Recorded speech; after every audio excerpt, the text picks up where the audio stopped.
everybody. So I am planing and trimming up some of my soap today, and I thought maybe I'd share with you of what I go through. And as you can see, if you see the whiteboard over there as well, I'm going to be taking some pictures. It's not the best day to probably be doing a video and pictures because it's very dreary outside. It's raining right now. We're actually expected to get a lot of, I guess, severe storms later on today. But today is pretty much the only day I'm really going to have time to do all of this for the next several days, because I'm going to be pretty busy and occupied.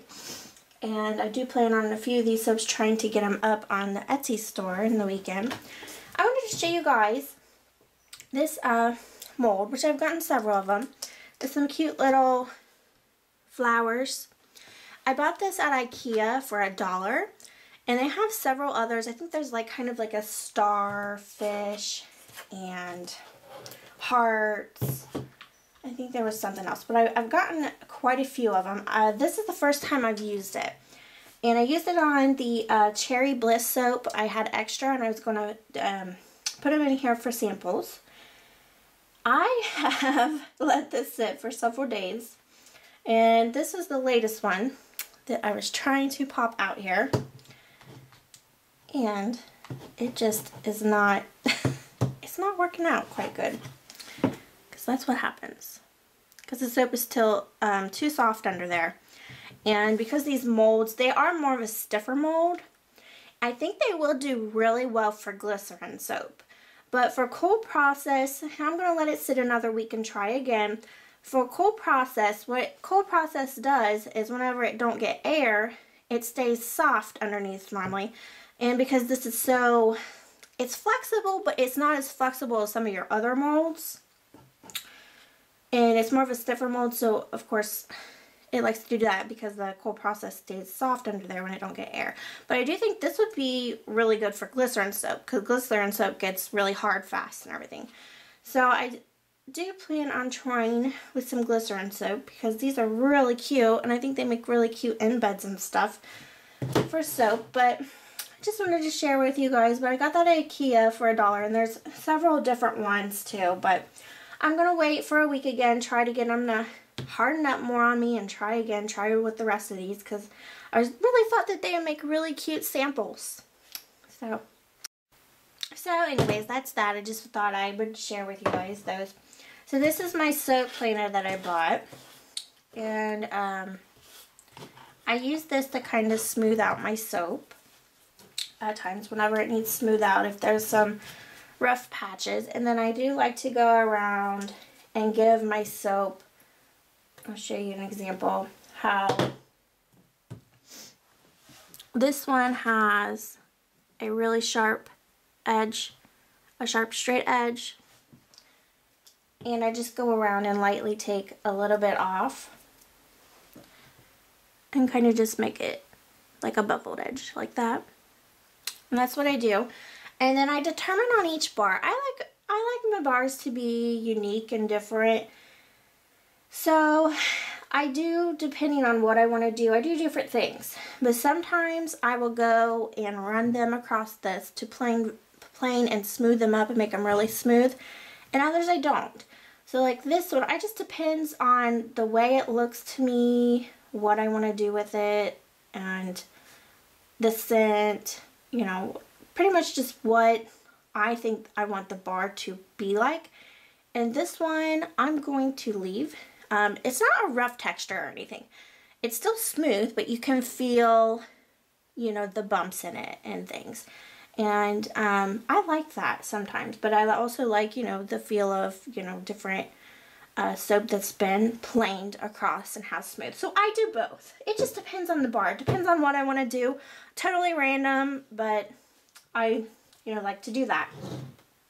Just depends what I'm feeling froggy about, I guess. So these are my Kai tea, and this one is in a different mold. So they kind of have, instead of straight, they kind of have a curve, but I still like to go along these and just lightly take the edge off of this And then I put this little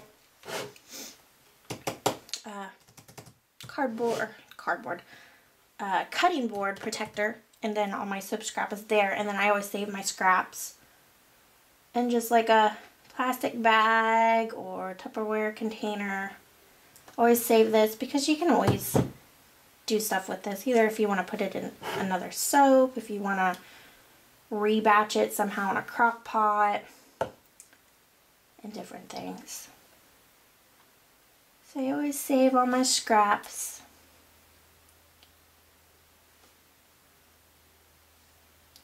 So there.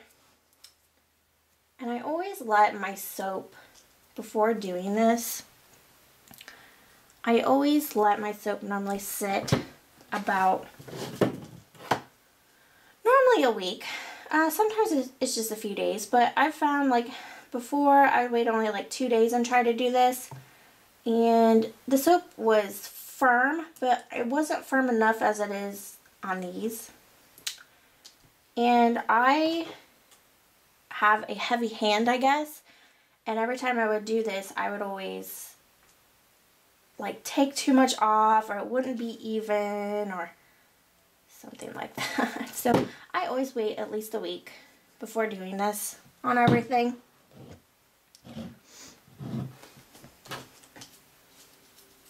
Alright, so I guess I'll show you. Let's see, like this one. I'm not going to plane this one either. I hope you guys can see this. But if I want to, whenever you cut too, sometimes you get a little bit messy around your lines too, so I like to do this just to make it look a little more clean cut, I guess you can say. So these, I go around all sides there, then I go around these bottoms here. And I mean barely enough, as you can see the strand that I'm taking off. It's just, you know, you're not taking off very much of it. Now my planer has to where you can do this, what I'm doing here to it. You can actually, there's some grooves in it here and here. One does a bigger cut and one does a smaller. And what you do is you just take the soap on your corner or whatever, and you run it in those grooves and you run it across. Again, I don't do very good with that, so I do it with this little shredder, and it works good for me like that. So that's what I do. So that one there, and then this one, again, I feel like it looks really nice. The texture looks good. It's real shiny on the sides and the bottom. There's nothing I need to plane on it, so I'm just going to leave it the texture that it is. Now I'll show you some that I do need to clean up with the planer. These were the monkey farts, and this was the one that it was sticking a little bit. Okay, so these are the ones that were beaten up just a little bit more. I had to go ahead, this was one of my worst ones, but I had to plane that one down quite a bit because well, that was the worst one, but on the side it was kind of messed up pretty bad to where it stuck to my loaf. But we just go across the planer a couple times, smooth it up each side.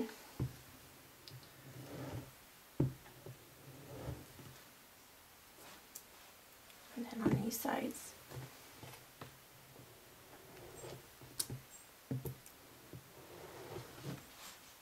And it just gives it a real smooth texture that way.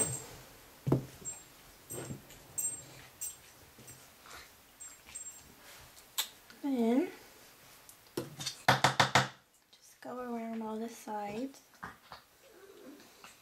And then these ones that I don't really do like much with the top, that's a little flatter at the top, I go ahead and it looks like a lot of soap, don't it?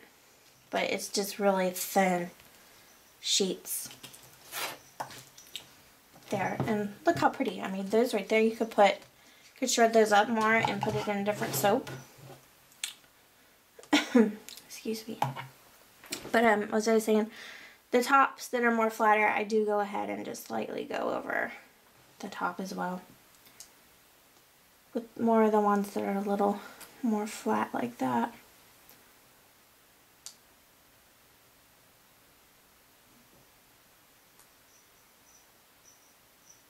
So, just kind of a little bit more of a time-consuming project. Sitting here and doing it to make it look real nice.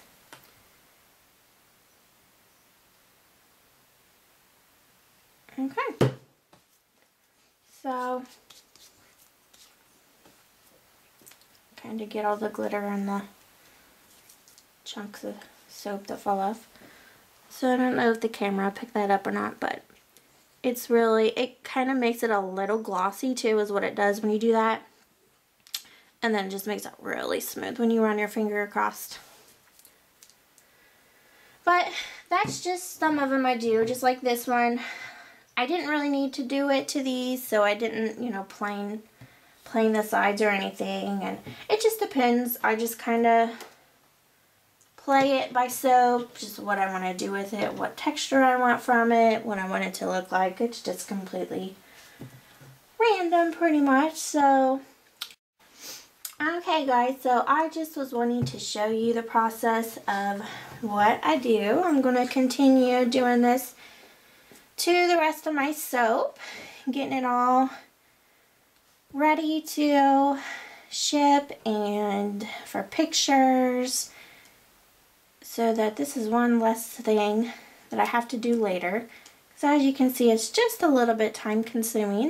It doesn't take too long, but it does take a bit of time to do it all. So I hope that you guys enjoyed the video, and thank you guys very much for watching.